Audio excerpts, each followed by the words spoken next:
Hello, my name is Stacy Jensen. Thank you for watching part 3 of our editing tutorial. We have gone through and adjusted the raw version of this photo. We then ran our action splendor, did some light cloning, and we are ready to make some other adjustments. And the first one, and one that I find very important on every photograph that I ever take, is to run our spot highlight and sharpener action. This is available in the Everyday Clean set. Click play. This action has become my go-to all-time favorite, I think. It really makes a difference in your photography. It just bumps it up quite a bit. So what we're going to do is we can have a fairly large brush for this action. What you do is paint it over your entire subject. You're going to paint this over the hair all the way from the top of their head literally to the bottom of their toes. You paint this action. So we're going to go ahead, and my computer is taking a few seconds to just catch up with what I'm doing. Bear with me. I run it over the entire face, eyes, lips, nose, everything. Now, however, this action is a sharpener. It's not only a sharpener, that's why we run it for the highlighting effects, but there is a sharpen layer.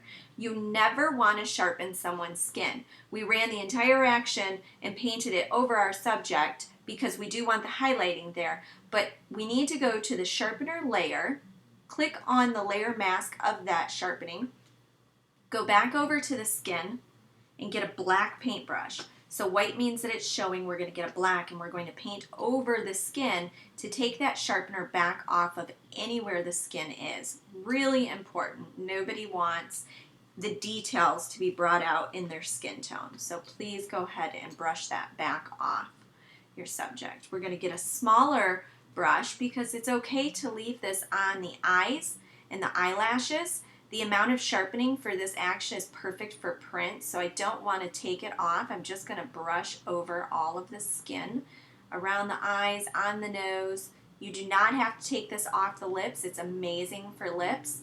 It's great for jewelry, fantastic for hair. Again, we love the entire action over the subject because it has a highlighting in it, but we don't want it on the skin, so we're just going to come and erase it everywhere.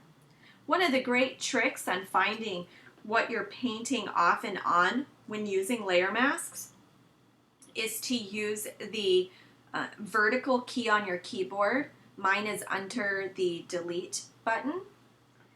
So now I can see it shows red what is hidden. That way I can go ahead and make a few minor corrections to add a little bit more. Again, I do like it on her eyes, so I can paint that area. Let's get it off of the skin. You don't have to be perfect on this, but you do really need to make sure it's fully off of the skin. Otherwise, it's ready to go. And I'm going to go ahead and click the vertical key on my keyboard one more time. I will show you what this action did if you want to take a peek at her hair while I show it and unhide it. It really makes all the difference in the world. So that's more flat, and this just brings that definition out in the hair. It is perfect for every photo, every time. I am a big fan of this action.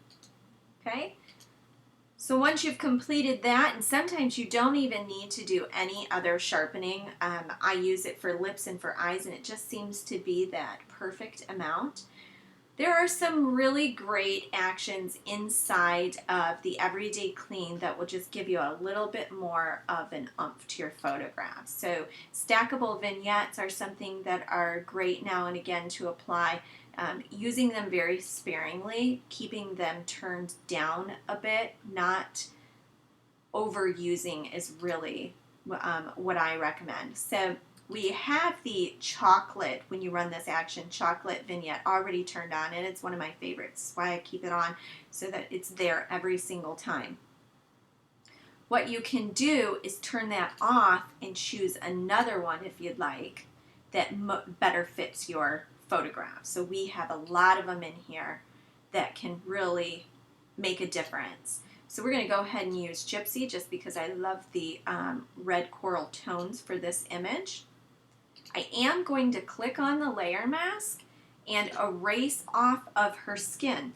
You just don't want to place actions too much on skin tone because they really will overpower things and turn skin orange where it shouldn't be. So we're just going to make sure that we wipe off Gypsy from her entire body. And sorry about that, my computer is going a little bit slow right now because we are recording. Once we're done with that and we've erased it, we can go ahead and close up our layer, and I am going to show you the before.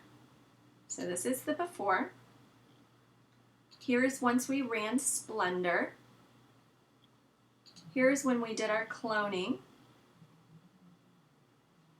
And here is after we ran the highlighter and the vignetting. So amazing results. Here is the before, and here is the final.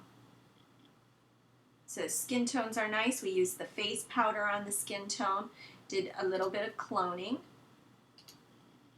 The actions that were used, again, one more time, in the Everyday Clean, we used Splendor. We used the stackable vignettes. The burning and dodging are great for portrait images because you can really bring in some definition of the face. She did have quite a bit of light on her, so it wasn't necessary for this image.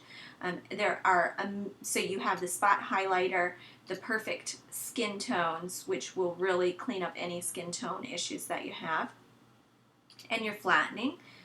So thank you so much for watching. I hope this helped you get to a final product such as mine.